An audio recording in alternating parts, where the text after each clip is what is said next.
Members, kung may katanungan ho kayo sa inyong pagpa-file ng online application sa sickness benefit nyo, yung mga reimbursement nyo po, at sa employees compensation, makisali ho kayo sa aming talakayan dahil going digital na nga po ang SSS, kaya naman ang mga iba't ibang transaksyon ay available na sa my.sss portal para sa ating mga member at employers. Kabilang ngayon, Lisa, yung pinakabagong online transaction para sa mga members at employers, ang pagpa-file ng Social Security, SSS at Employees Compensation, Sickness Notification at Sickness Benefit Reimbursement po gamit nga yung online filing, Lisa. Sabi nga, responsibilidad ng mga employers na i-advance, no? Napaka-important. Pag-iusapan natin yan, tututukan natin yan, i-advance ang sickness benefits ng kanilang empleyado at pagkatapos nito ay sila naman ang magpapasa para sa reimbursement, no?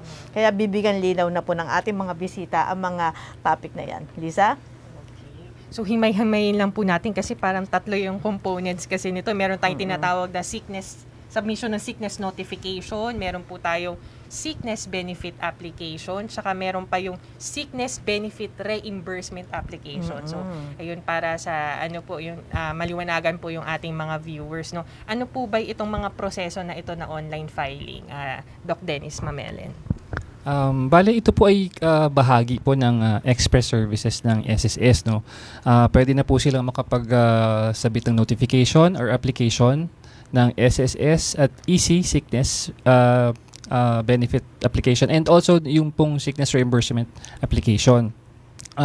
Ito din po ay bilang pagsunod po sa batas, no, sa Republic Act 11032 or yung Ease of Doing Business and Government Delivery Service Efficiency Act of 2018.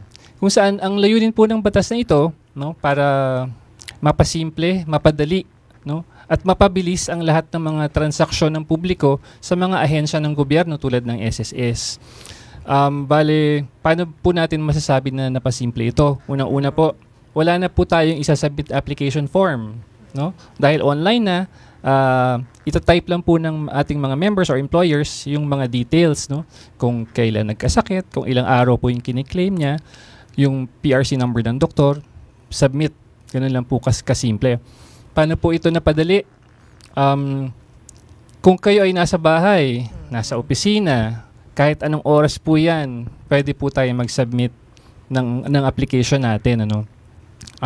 Bukod po sa makakatipid sa pamasahe at makakatipid sa oras, safe pa po ito kasi hindi na tayo ma-expose sa COVID. Alam naman natin na mas madali makahawa kung kayo ay nasa mataong lugar at nasa mga enclosed spaces tulad ng mga opisina ng SSS at medyo siksikan pa. Yun, safe po siya. At paano po ito napabilis, no? Dati po, nung wala pa po tayong online facility, ang pag-approve po ng doktor natin sa sickness benefit, umaabot po ng linggo minsan 2 linggo, 3 linggo. Ngayon, nung pong na-implement na ito, mag-submit ka ngayon, baka bukas meron ng approval po ng doktor natin. So ano pong bago? Ano pong ginawa natin para ma-improve to? Meron pong sa sistema natin, meron na pong general inbox kung saan po pumapasok lahat ng sickness nationwide. So, ang lahat-lahat po ng doktor mula Luzon hanggang Visayas, Mindanao, tulong-tulong po sa pag-evaluate na yun. Kaya mas mabilis. Halimbawa po, sa Diliman branch, matao po yun. Mga libo-libo po ang nagfa-file ng sickness notification at benefit po natin. At kung isa lang ang doktor, at yung doktor natin sa ating branch, hindi lang po sickness yung ginagawa. Meron din po disability, meron din po maternity, at siya rin po yung nag-aalaga sa kalusugan ng lahat ng empleyado doon. So, kung madami pong claims na naiipon yun at definitely hindi niya magagawa yun ng isang araw lang. Pero dahil dito sa bagong online facility natin, sobrang napabilis na po siya.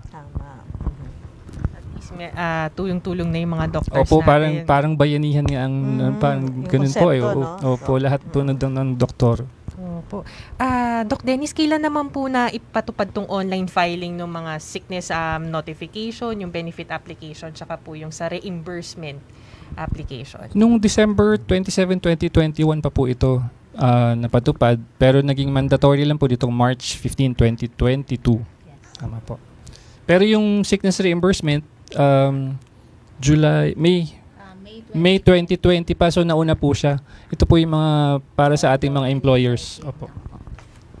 Ang SBRA po, nasimulan na siyang mag-online noong May 2020. Pero initial claim lang po ang pwedeng i-file online before.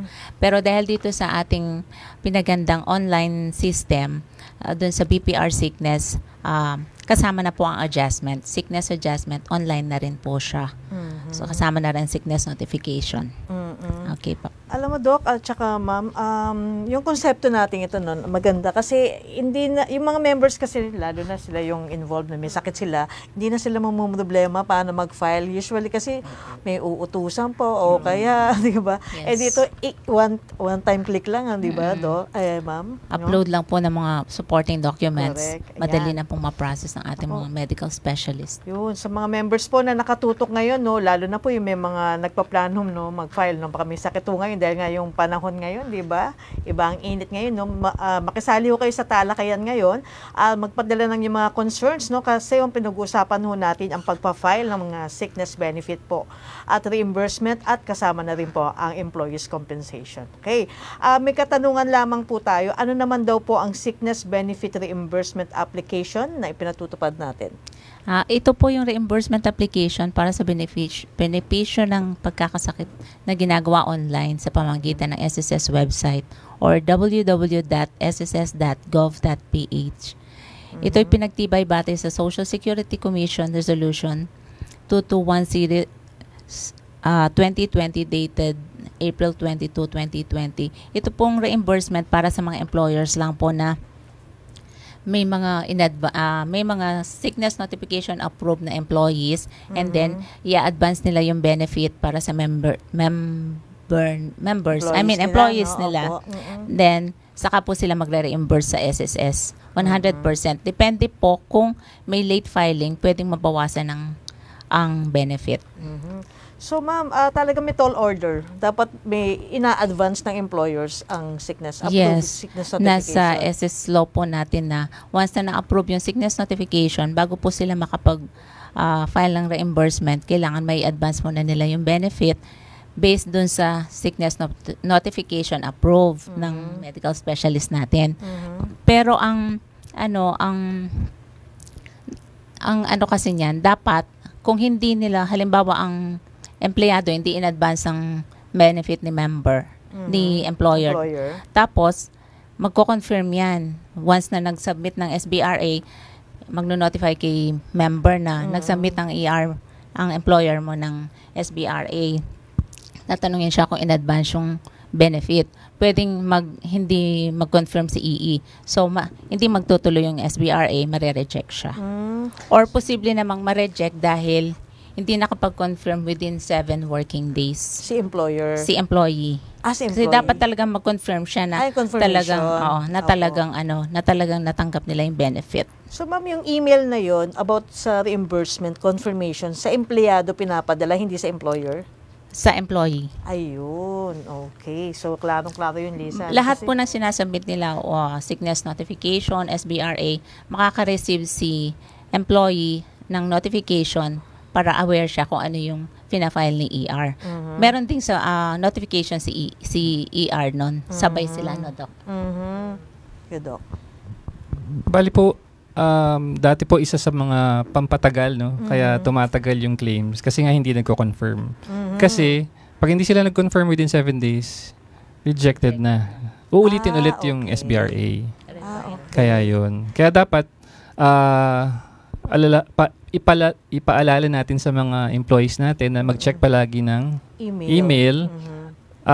Pwede po, dalawa po kasi yun sa email tsaka dun sa my.sss sa portal nila mismo. So, dalawa. merong notice doon, Opo, doon sa kaya dapat my.sss claim. mag-confirm sila doon. At within 7 days, dapat, Doc, ang confirmation. Yes, ma'am. At pag hindi ho nag-confirm, reject, uulitin na naman po. Kaya magtatagal po siya. Mag-upload ulit na application, doon po nagtatagal. Opo. Doc, ma'am, yung sa reimbursement din po, kasama din ang mga voluntary dito at self-employed? Okay. SBA po siya. Okay. Sickness benefit, ang dalawa po kasi yun, yung sickness benefit application para po sa mga individually paying members natin tulad ng mga voluntary, self-employed, overseas Filipino workers at non-working spouse. Pag nag-file po sila, diretso po sa kanila yung benepisyo. Kaibahan po yung SBRA, didiretso muna sa employer yung benepisyo at saka ngayon i-advance ng employer. Kaya rin wala pong reason na hindi i-advance ng employer yung sickness benefit kasi i-reimburse naman sila ng SSS. So walang reason talaga na hindi nila i-advance sa member. Ano mga excuses ng employers po usually kapag hindi nila ina-advance? Ano mga case to case po? Usually po internal na nila pinag-uusapan ng employee, baka minsan maliit ang employer, baka posibleng walang fund or ganon. Ibibigay naman nila after. Kaya may mga members tayong nagtatanong na kung ano ng status ng sickness nila dahil nga walang advance payment sa ER. Ayun. So dapat talaga may advance, no, ma'am? Yeah.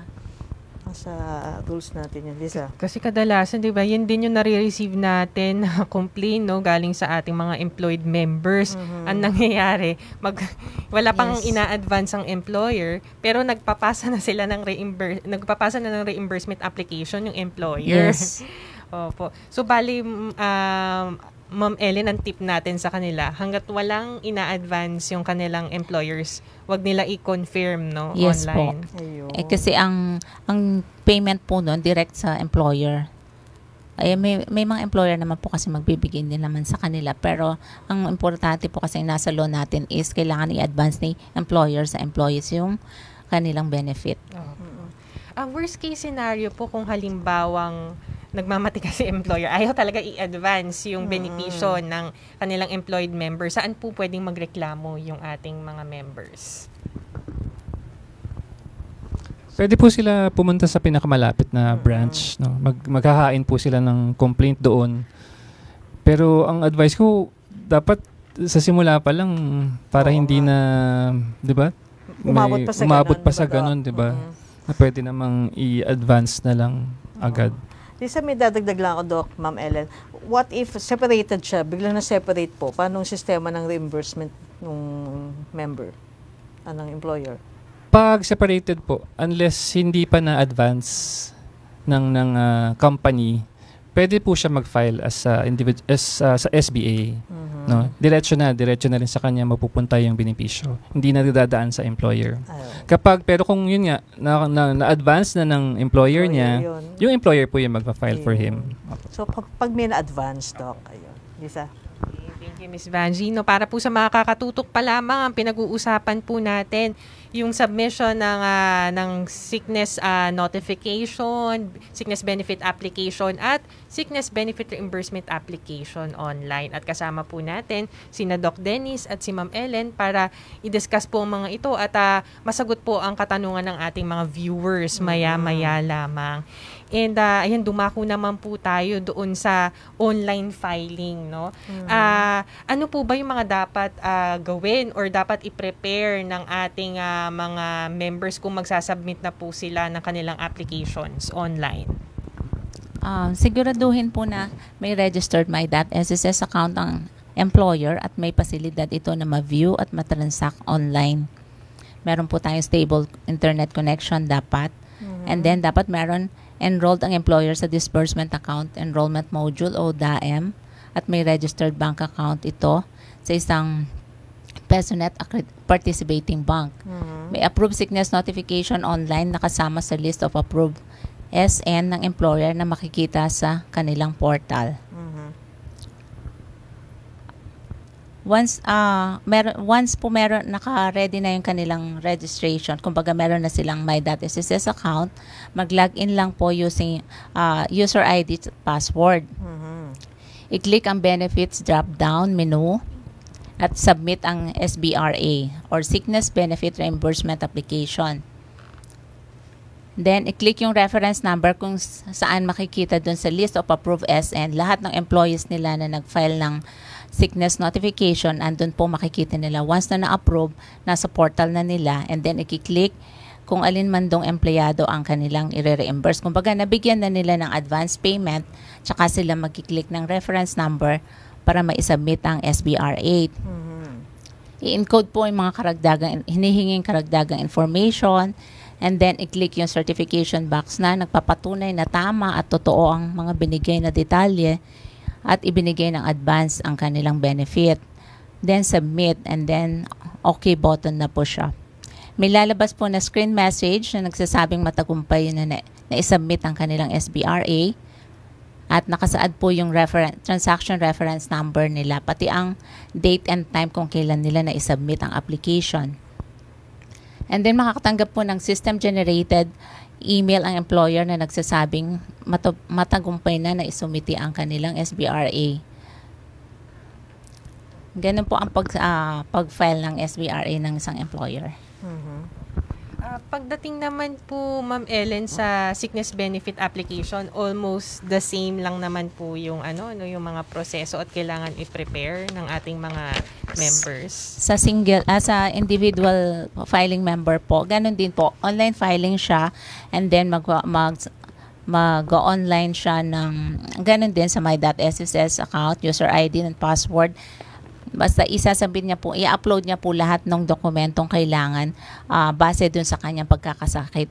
Kapag na-submit na po nila is magdidiretso na po yan sa inbox ng ating medical specialist, tama, Doc? General inbox po nila. Yun na po yung for evaluation ng ating mga doctors. Ako, thank you, Ma'am Ellen, no? Doc, may dadagdag pa ho kayo?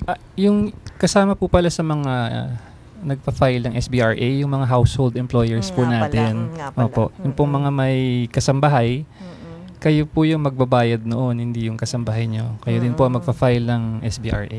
Ayun, oo. Minsan nakakalimutan nga pala. O, yung mga kasambahay po, no?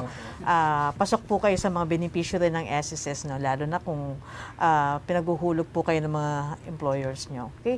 Doc, ano po yung magiging epekto daw po o hindi pagbibigay o pagpasa ng notification po sa isang claim ng member?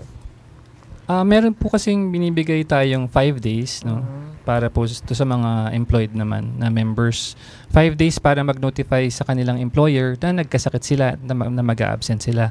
At once na matanggap yun ng employer, yung employer naman, meron din 5 days na mag-submit ng application sa SSS. Pero sa ngayon po, hindi pa po ito hinold po ang patupad nito dahil nga sa pandemic, no? So ngayon, wala pa po tayong late filing. Pero nitong baka sa June or July, ibabalik na po natin. Kaya yung mga nasanay po na late mag-file, kasi nga wala pang late filing, siguraduhin po ngayon na sanayin ulit na sundin yung 5 days para hindi po natin makalimutan. Oo, kasi unti-unti na rin naman nag-normalize. Tama po. Nakakapunta na naman tayo, nakakalabas na tayo. So wala na pong reason para i-extend pa ulit ng walang 1 year or more, no, yung ating pag-file. Dok, paano yung pag-notify nila sa employer? Oy, may sakit po ako. Ano ba yun? Online o tawag? Paano ba ang sistema? Pwede rin pong itawag, ma'am. Kaya lang po, kailangan din yung notification mismo. Pero ngayon, since ano na nga lang, online na, kailangan na lang siguro nila isubmit yung medical certificate kasi yun yung kailangan ng employer para ma-encode nila yung details. No? So, gamit online yung my.sss account. Opo. Ayun. So, yun ang paalala ni Doc, no? Tandaan po natin yan, no? Pero yung 5 days na yun, hindi pa ngayon. Opo, wala pa po yun. Kaya siguraduhin din po na tama yung double check yung mga ine-encode natin na details kasi isa rin po yun sa mga, yung mga dates ng kung kailan siya nag-absent, no? Or kung kailan siya bumalik. Yung pong PRC, kailangan din po. Minsan kasi lalo na nung kasagsagan ng COVID, yung mga napapansin namin, nurse pala yung pumirma lalo na sa mga birth, yung sa Barangay Health Emergency Response Team. Minsan nurse pala yung pumipirma. Kaya ang ine-encode ng ating employers, yung palang PRC ng nurse, ma-reject po yun kasi wala po tayong database nun. Okay. Meron po tayong database kasi ng PRC numbers ng doktor, kaya doon po na-check yun. Okay. Okay. Oo, usually kasi 'di ba ng mga COVID cases, doc, no? Yung barangay ang Opo, pwedeng midwife, Yes, meron oo, din, no? or So, nurse. Dapat po doktor po doktor. talaga. Opo. Ayun. So, yung mga nagpaplano, may mga naghahabol pa rin kasi ng claim sa COVID, 'di ba, Doc? Yun ang At paalala saka natin. nire-recommend din po natin na gamitin po yung ating bagong SSS Medical Certificate. Oo. Although hindi po siya mandatory, yun po yung nire-recommend natin dahil kompleto na po doon yung details eh. Nasa website natin. Nasa website po natin yun, hindi po, libre po siya na i-download. So, maliban doon sa medical certificate na i-issue sa kanya ng doktor, Doc, iba pa yung medical certificate form natin? Yun nga po, kung meron na pong in-issue sa kanya na medical certificate yung doktor, na kompleto naman po yung mga detalye, okay na po yun. Hindi na po kailangan. Doc, what if daw po, ano ang dapat gawin ng isang member kung, yun nga, nabanggit mo yan kanina, no, parang na-address na natin to kung ayaw talaga mag-advance ng employer para sa sickness benefit, mag-file lang po ng reklamo. O, yun, pumunta lamang po sa pinakamalapit na branch kasi pero nasa batas ho yan, di ba, Doc? Na talagang dapat ina-advance nila, di ba? Ayun. So, may mga dapat daw, ayun, may mga contact numbers ho ba na pwedeng tawagan pa rin ng mga members natin na maaring idulog po yung mga katanungan tungkol sa programang ito? Yes po. Maaring tumawag ang mga interesadong members sa SSS hotline ng SSS 8709-7198 o kaya sa 1455. Maari ding bisitahin ang SSS website www.sss.gov.ph or kaya sa SSS portal ng my.sss at sa official Facebook page ng Philippine Social Security System. Maari din pong mag-email sa member_relations@sss.gov.ph. Pero tingin ko parang papalitan na natin yung email account na yun, di ba, Lisa? Pwede naman po, pumunta po kayo dun sa Usap Tayo portal sa crms.sss.gov.ph. Lisa? Ayan, at sumagot naman po tayo ng katanungan mula sa ating mga viewers. Ang buwan naman po natin ngayong umaga ay si Ana Beltran. Regarding po sa sickness benefits, ang comment po niya, ang hirap daw po mag-apply online. Sana po pwede daw mag-walk-in at ipasa na lang daw po lahat ng requirements. Ay, ano pong may advice natin kay Ma'am Ana? Mandatory na po kasi ang online filing natin ng SS at EC Sickness Benefit since March 2022.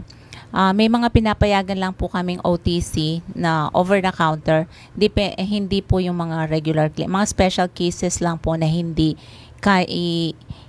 mababayaran ng BPR sickness. Kumbaga, gaya po nung nakamatayan ng benefit.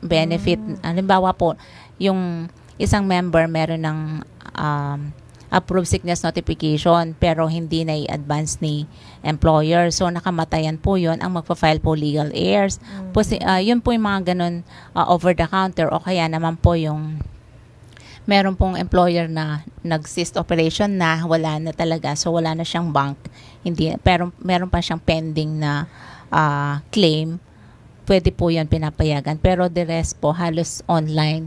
Sa SBA po pa, Doc, meron pa ba? Pwede po nyo sigurong itry kasi nung nagka-COVID po ako, nagpasa rin po ako online. Nung una ko pong pagpasa, hindi agad pumasok eh. So, itry lang po ulit o kaya mas maganda, siguro mas mababa yung network traffic sa gabi. Kaya pwede din po, pwede po itry po sa gabi. Opo, depende sa connection din, no?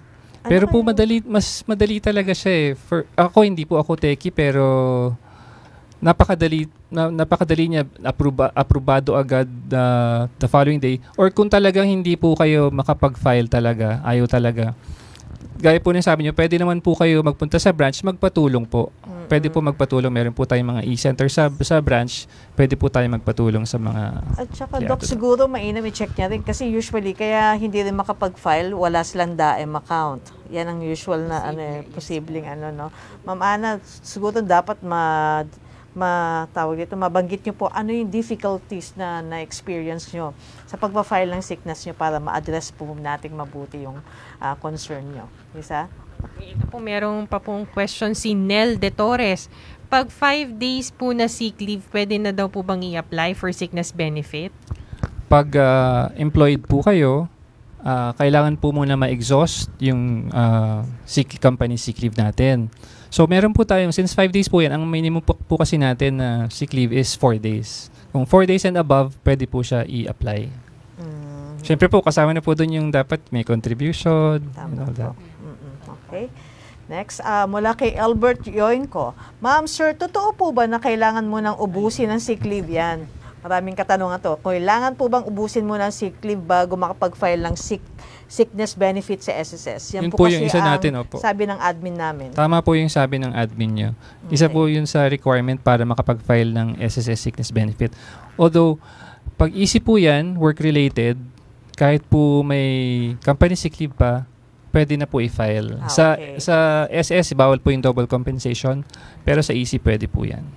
Okay, so sa bawat empleyado po, merong, kumbaga, allot na sick leave ba yan? Opo, sick depende leave, po no? sa, iba-iba po yung sick leave ng number of days na bawat company eh. Basta po ma-exhaust yun. Wala po yung... bang standard number of days sa sick leave? Iba-iba po tulad ng nakausap namin 30 days yung binibigay nila na sick leave. Okay. Oo, doon pa lang sila after noon, pag na-exhaust na nila yun, doon pa lang po sila makakapag-file na sa atin. So, halimbawa kung yung employed member ay meron pa siyang balance na 2 days na leave. Sick leave ba yan? Sick leave? Oo, yung sick leave. Company. Tapos, yung let's say hospitalization niya good for mga 7 days po. So, kasi kung dahil dalawa na lang po yung leave balance niya, so pwede po niyang i-file yung sickness benefit for 5 days. Pwede po siya mag-file. Basta po yung company, current year po yung pinag-uusapan natin, company sick leave, no? Halimbawa, meron na lang siyang 2 days, tapos yung nasa medical certificate niya is 7 days. So, pwede po yun, i-deduct na lang po. Re-reduce po ng system natin once na pinrocess yung kanyang sickness. Posibleng 5 days lang ang kanyang matanggap na benefit.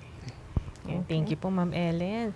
Ito po, may question pa po si Lester Reyes. Hello po, tanong ko lang po sana yung misis ko kasi nagpe-pension na po siya sa partial permanent disability. Monthly po siya nakakatanggap, naka 11 months na po si misis, pero 24 months po halos dapat. Paano po ba ang mangyayari doon sa remaining pension ni misis? Sa ngayon po kasi, wala na si misis, top na po ba yung pension niya? Ibig po sabihin namatay, pumanaw po ang inyong asawa. Opo, matitigil po yung disability pension at kailangan po mag-file ng funeral at death claim na po. Opo. Thank you, Doc. Mula naman kay Alona Opulensya. Magandang umaga po. Matagal po bang mag-approve ng medical evaluation sa sickness, Doc? Katulad nga po kanina nang nasabi ko, before po, nung wala pa tayong online facility for sickness, yun yung matagal. Pero ngayon po, yun nga, 1 day, 2 days, 3 days, ganun na po kabilis ngayon. So, pag may nag-file online ng claim application, Doc, opo, pwede na po papasok. Blasted na sa mga inbox nyo, mga evaluators. Ayun. So, hindi naman daw po. Mabilis na po ngayon, mabilis na po. Systematic na po ngayon. Okay, mula kay Antonio Malongo Barlaan. Validity ng documents, magpa-file pa kasi ako. Sickness last February pa ako. Fracture sa paa. Para po sa fractures, kailangan po natin ng resulta po ng x-ray natin. Yun lang po yung i-upload nyo. Tsaka po syempre yung medical certificate kung ilan po yung number of days na pinagpapahinga kayo ng doktor.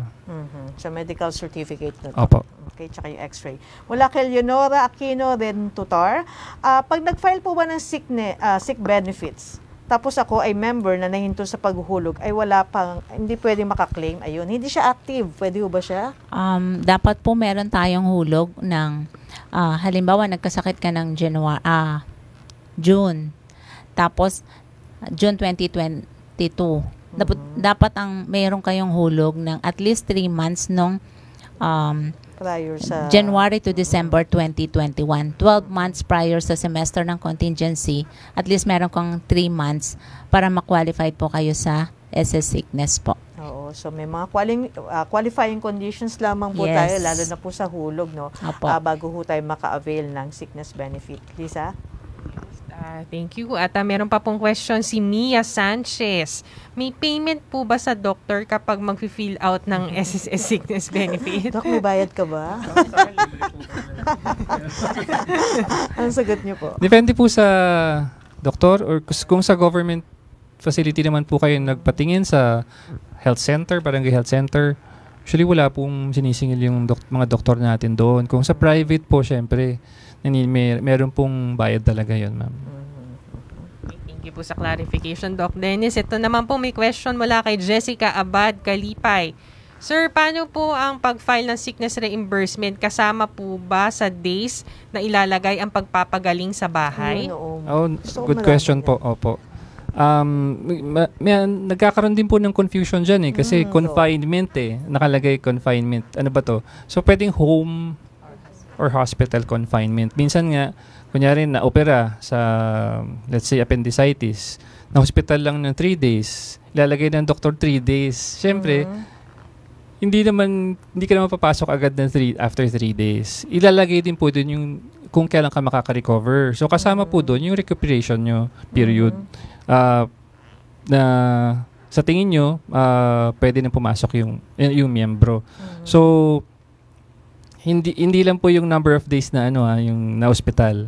Pati po yung pagpapahinga kasama po doon. Opo. So, dapat ma-indicate yun, Doc, to sa medical certificate. Opo. Lahat, na po yun dapat yung doktor, sabihin na doon kung ilan yung total number of days hanggang sa makarecover yung pasyente. What if kung walang mailagay si Doc? Ibabalik po natin. Kailangan po natin malaman kung ilan. Hindi po kami pwede magsabi na, ikaw, ka lang, 3 days ka lang, ganyan, 4 days ka lang. Sila po yung attending physician po nila yung magsasabi kung ilang araw sila magpapahinga. At dapat ilagay yun sa medical certificate. Opo, tama po. May sagot na yung tanong na ate ko. Kaya po maganda nga mas maganda po yung talagang SSS na medical certificate. Nakalagay po doon na kung ilan talaga. Klaro, Lisa. Oo nga. Kaya yan, maganda din po na yung tip na binigay ni Doc Dennis para at least kung magre-request kayo ng medical certificate sa doctor nyo, i-remind nyo na po kagad sila, no, na hindi lang yung hospital confinement, pati yung recovery period ay mailagay po doon sa MedCert. Ayan, at meron pa po tayong question galing kay Eleanor Tan Nepomuceno.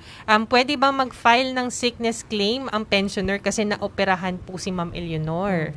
Siguro po retirement pension ang tinutukoy ni Ma'am. Ang retirement pension po kasi na siya final claim, no? Kaya hindi na po siya pwedeng maka-claim ng iba pong benepisyo. Pero po pag yung pensioner na kunyari disability, pwede pa po siya mag-file ng sickness kung kahit na ongoing basta iba pong sakit. Hindi po related dun sa disability niya. Salamat po, Doc Dennis. At ito, pagpahingin po muna natin yung ating mga guest at batiin lang po natin ang mga nakatutok ngayon sa Usap Tayo. Mabuting araw po kay Oscar De Salisa. Happy viewing kay Elior Gilak. Mabuting araw si Florentina Balmes. Hello, Rowena Borromeo. Kay Evelyn Amelia from Japan at kay Elpidio Escondo. Sino pang babatiin natin, Ma'am G? Yes. Happy Easter sa iyo, Cristina Valdez, Editha Fornoles, si Rolanda Piring, si Ma'am Nora Kabantungan. Happy viewing po, Ma'am Presi Ignacio, si Miss Lindy Toring, at si Jenny Galia, at sali natin si Miss Marilu Andres. Maraming salamat po sa pagtutok nyo dito sa aming Usap Tayo. Lisa? Yes, ito po, meron pa pong question galing kay Melanie Pondario Halves. Sino po ang mag-a-apply ng sickness benefit? Yung employee or yung employer? Tulad po ng nabanggit natin kanina, ang employer po ang magpa-file ng sickness benefit reimbursement. Once na na-approve po yung sickness notification ng kanyang empleyado, and then i-advance ni employer ang kanyang benefit sa employee, and saka po siya magpa-file ng sickness benefit reimbursement application through online po sa employer portal. Thank you po, Ma'am Ellen. Ito po, may question pa po galing kay Lalene Cunanan Lopez. Paano po na-confirm ko na na-confirm na daw yung sa SSS pero wala pa daw advance payment ng employer. Anong gagawin ni Miss Lalene? Wala pang reimbursement sa SSS, Doc. Nag-confirm siya agad. Pero, okay, yun. I think, ma'am, between you and employer, dapat mag-usap kayo na dapat i-advance talaga niya. Kasi alam naman ng employer na kanyang responsibility po yun na sa loan, SSS law po natin na dapat i-advance ang iyong benefit, SS benefit. Ayun. Thank you. Mula naman kay Adi Martinez, paano po kung ang voluntary member ay nasa ibang bansa at doon siya nagkasakit o naoperahan? Paano po ang pag-file, Doc? Ayan po yung isang advantage ng online filing of sickness. Kahit, sabi ko nga, kahit nasaan kayo, pwede na kayo mag-file. Kahit anong oras, pwede na kayo mag-file. So, sigurado, dahil po nasa ibang bansa kayo, siguraduhin lang po na yung medical certificate natin at ibang supporting documents ay in English. Kung, kunyari, nasa Saudi kayo, ipapatranslate nyo pa yun to English, Arabic to English. Dahil hindi naman natin maintindihan yung mga med-cert nila, no? Yun lang po yung kailangan tandaan. Okay, mula naman kay Mia Sanchez, sabi niya, sabi ni Lalene Cunanan Lopez, Doc, paki-address nga po ito, paano po pagbuntis, magsisickness, kailangan pa po ba ng ultrasound sa requirements? Ano kaya, baka nagkaroon ng komplikasyon ang kanyang pagbubuntis? Opo, baka mas maganda po, meron pong supporting documents tayo na tulad nung sa, kunyari, threatened abortion, usually yun yung madalas na fina-file nila, no? Mas maganda nga kung may evidence po na may threatened abortion talaga siya para mas madali din po nating maaprubahan agad. Doc, ano yung file niya? Sickness or maternity? Mukhang sickness po yung fina-file niya while hindi pa siya nanganganak. Opo. Okay. Usually maganyan pinagpapahinga ng OB nila. Pag medyo komplikado po, pinapag-bed rest. Medyo komplikado yung pagbubuntis. Okay. Thank you, Doc. Mula kay Divine Therese Fa. Hi po, paano po pag walang certified true copy ng COVID positive test result? Kasi self-antigen test lang po ang medical at medical certificate. Hindi po ba pwedeng mag-claim ng sickness kasi pinag-self-quarantine ng 7 days? Okay. Hindi siya Doc, ng COVID test. Okay. Kung yung pong antigen test kit, masa-certify na nakita ng doktor at FDA accredited naman yung antigen kit na ginamit niya, pwede pa po natin maaprubahan yun. Basta po na-certify ng doktor. Opo. Doc, kailangan pa ba ng kopya ng antigen test niya? O yung, yung pipicturean niya ba yun? Mga ganun. Yan ang mga... Kung yung doktor po kasi yung nagawa, wala naman tayong... Unless sa laboratory siya ginawa, yung antigen kit, no? Mas maganda yung may resulta talaga. Pero kung yung doktor yung gumawa, pwede na i-certify ng doktor na siya yung... Opo, ilagay lang po yung brand ng antigen kit. Isa?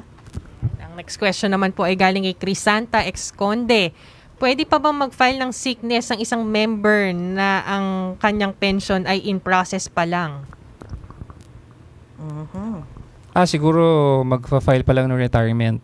Nag-file na po. Nag-file na in process pa lang. Basta yung period kung kailan siya nagkasakit prior dun sa retirement niya, kung kailan mag-start yung pension niya. Pwede po.